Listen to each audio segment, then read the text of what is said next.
Check this out.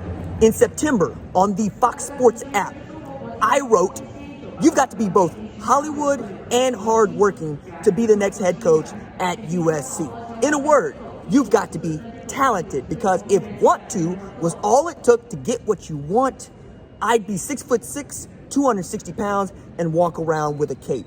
You've got to be comfortable in a living room, a weight room, an entertainment executive boardroom. The job is as open and as selective as becoming U.S.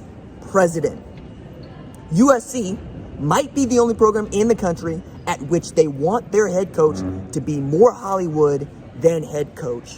I assume Mike Bone and the folks at USC read that column and said, RJ, bet we're going to go get your guy, Lincoln Riley, at the University of Oklahoma.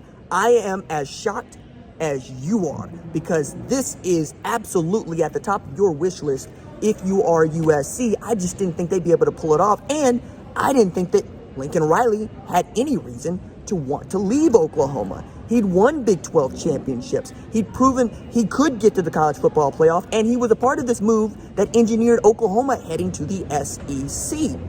Now, with USC getting him, you're taking over a program that is in rebuild mode, but he is plenty capable of rebuilding it and leaving his own legacy there. But for the guy that Bob Stoops hand-selected to succeed him, to leave that post when going 55-10 in his time at Oklahoma, putting 2 number 1 overall draft picks into the NFL at quarterback, it boggles the mind what this means for college football at large, and sends Oklahoma into a tailspin as we're in the middle of coaching search season, and Oklahoma has to go through its first real coaching search since 1999, when Bob Stoops was hired to be that guy.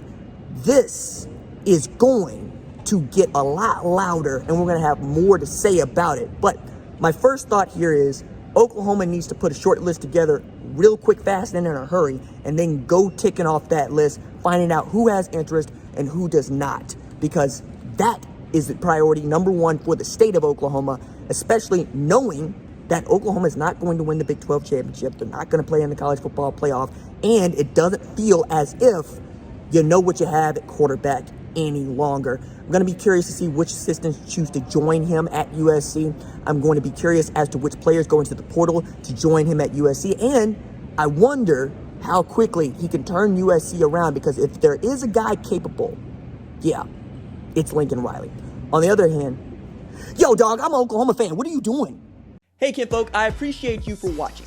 Subscribe here and ring the bell so you don't miss the latest upload to the channel. Also, be sure to watch more videos here, like FS1 Studio shows and the best from Fox Sports and Fox Sports Digital.